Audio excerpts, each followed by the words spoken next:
40th anniversary as a society, founded in 1985. But you can also date it back to 1975 to the history section of the RICSOC of the Richmond Society. So to mark that, we thought we would do something slightly different. So I'm delighted to say that Paul Velluet, is going to be speaking about the history. He knows more about the history than anyone, I think.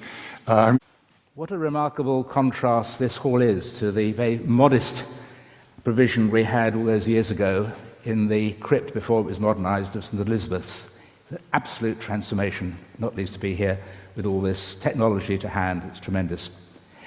The 24th of June this year marked the 40th anniversary of the inaugural meeting of the Richmond Local History Society in 1985, held at the Council's Meadows Hall in Church Road, still sadly derelict after 20 years or so. However, the roots of the society and the involvement of most of those who had been directly engaged in establishing the new society go back a further 10 years, to the 15th of April 1975, when the historical and archaeological section of the Richmond Society was launched at a public meeting at the parish rooms in Church Walk. Also, sadly, rather derelict over the last 10 years or so over in the other side of Tesco's. Whilst we celebrate both 40th and 50th anniversaries, we should perhaps bear in mind that our neighbouring local history society, the Barnes and Mortlake History Society, was founded a whole 30 years earlier in 1955. And indeed, I was a member in my school days in the mid-60s, and it's a society which is still going strong like ours. Whilst I covered the early days of the history section of the Local History Society in my piece celebrating the first 60 years of the Richmond Society, published back in April 17, I would suggest that it is timely in this anniversary year to remind ourselves of the key events that led to the establishment of the present society. The public meeting held in April 1975 stemmed from a talk given by John Cloke to members of the Richmond Society, held a few weeks earlier on the 25th of February, when he spoke about the history of Richmond, and when the issue of the anomalous absence of a local history society for the town was raised from the floor. The April meeting was specifically convened to discuss the establishment of such a group, embracing both local history and archaeology. And both I, and I hope some of you here this evening, were amongst the 35 folk present at that gathering in the parish rooms. At that meeting, introduced by the much-missed Tony Houlihan QC, a member of the Richmond Society's Executive Committee, those present agreed to establish a historical and archaeological section of the Richmond Society, with John Cloke as chairman, John Wright as secretary, and former Richmond Society chairman and later patron, architect George Cassidy, as treasurer, joined over the following 2 years by committee members Diana Howard, who some of you will know well, recall well, who was the librarian of the reference library, Edward Croft Murray, Prudence Lavison, and Tony Houlihan, and he represented the Society's Executive Committee.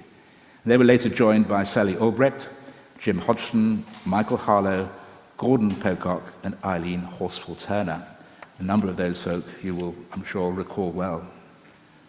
Further to discussions over the following months about the constitution of the new section, the potential programme of events, potential publications, and the relationship with the Richmond Society, including the complex issues of funding and membership arrangements, the new section launched with a programme of 4 lectures in the 1975-1976 season. Importantly, the first being given on the 20th of October in the crypt of St. Elizabeth's Church in the Vineyard by leading architectural historian John Harris, the RIBA's keeper of prints and drawings, on the title Sir William Chambers and His Work at Kew.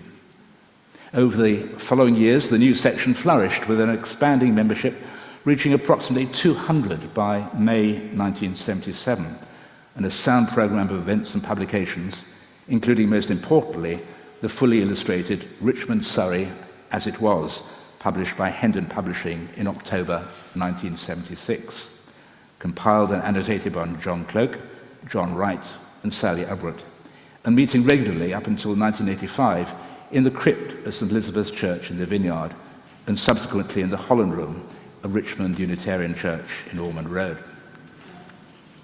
On his appointment as Her Majesty's ambassador to Bulgaria, John Cloke stood down as chairman in September 1976, Tony Houlihan taking up the role as acting chairman until the AGM in May 77, and John Wright being elected as chairman thereafter. At the AGM of the section in May 77, it was agreed to divide the section into two separate history and archaeology sections, with a view to enabling the two parts of the original section to further the interests of their members more effectively, but without losing their links with each other, or indeed with the Richmond Society. Sadly, in my view, January '83, the archaeology section left the society altogether to create the Richmond Archaeological Society.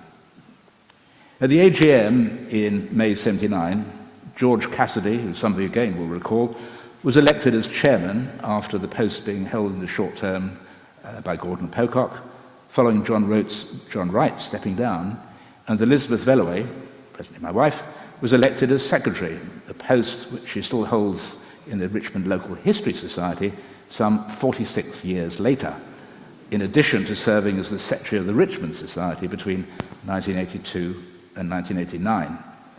A year later, Jim Green, again another figure I'm sure many of you will recall, was elected as treasurer in succession to Pruder Laverson in May 1980. The section launched its journal, Richmond History, in May 1981, and the image behind me we're familiar with was the cover for the first 13 editions.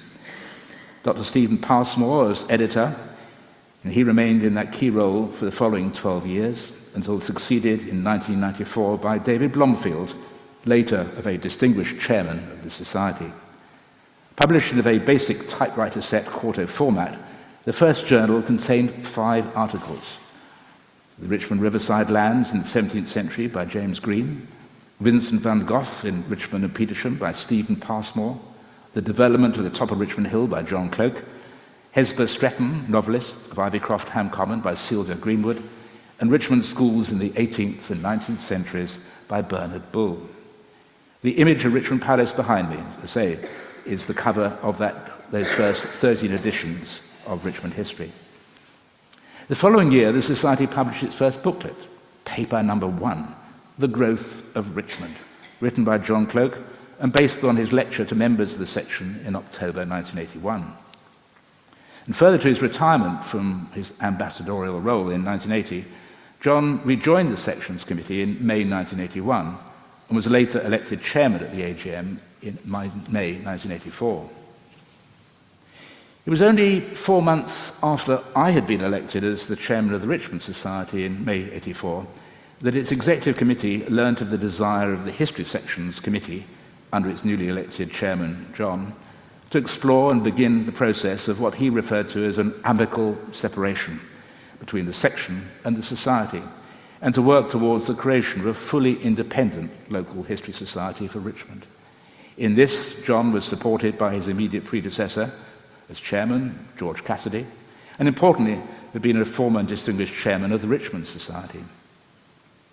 In his 15-page article, 40 Years of Richmond's History, published in the 2004 issue of Richmond History, John Cloke referred to the events of 1984 and 85, and rightly stressed that the process was not seen at the time as a divorce, but rather as part of a natural process of, quote, coming of age and growth.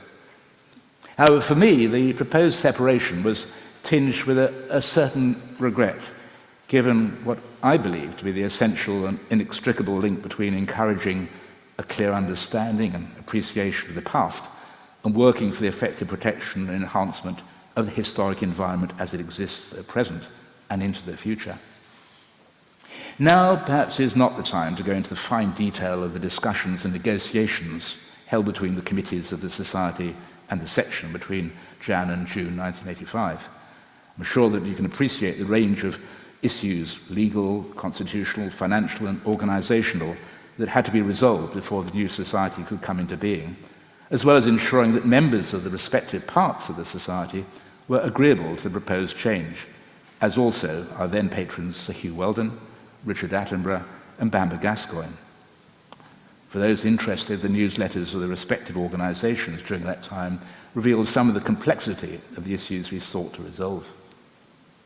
Important, I'd stress that the determination and commitment of both John and I, as both a member of the History Society, or sections it was, and chairman of the Richmond Society, together with our respective committees, that such discussions and negotiations should be carried out in a positive spirit, despite the understandable regret of the Richmond Society's Executive Committee at the prospect of the loss of the Society's history section and the unrealised hope to have secured a via media by which the aspirations put forward by John and his committee could have been realised without full separation.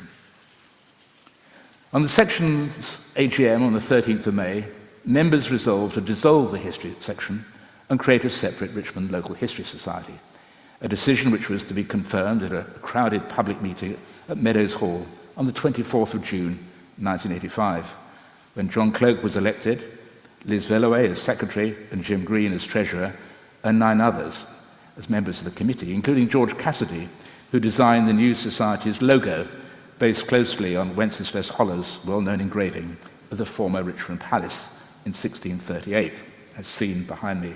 The view from the Middlesex bank with King Charles, Queen Henrietta Maria, Prince Charles and James, and Princess Mary, with 5 retainers standing on the riverbank.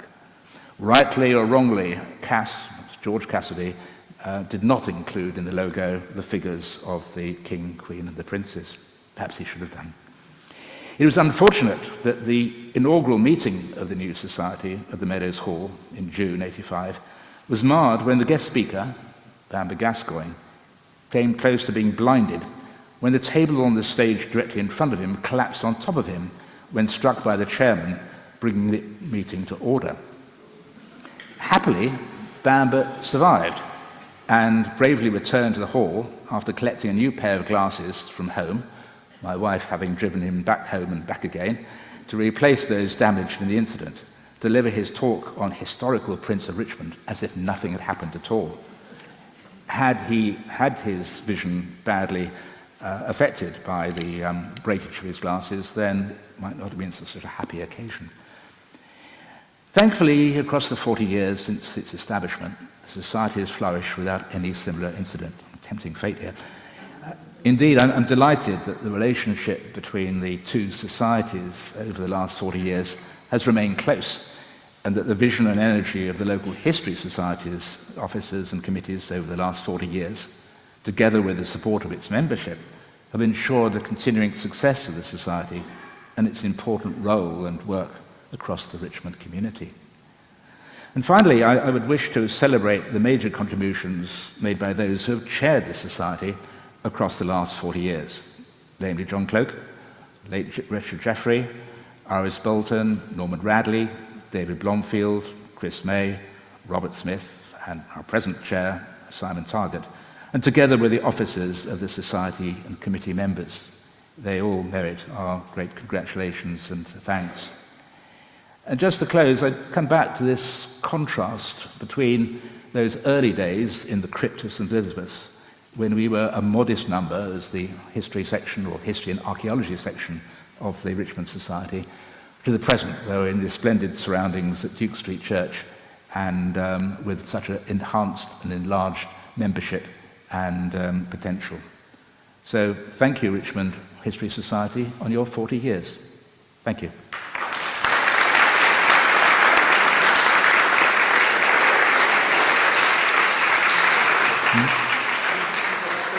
Okay. Questions, anyone? Raise now. May I ask you a question? Who was firstly at that first meeting in the parish rooms in 1975? I think John Moses and Christine Ray. John? Where's John? John Moses. No. And who was at that inaugural meeting of the History Society in 85 at the Meadows Hall? Oh, goodly number of members. But to me, it doesn't seem that long ago, and it is quite amazing to think that it's 40 and 50 years ago, respectively, that those meetings were held. And time has gone quickly in that time. But I would mention my good wife Liz, who's been with both organisations, 46 years now, as secretary.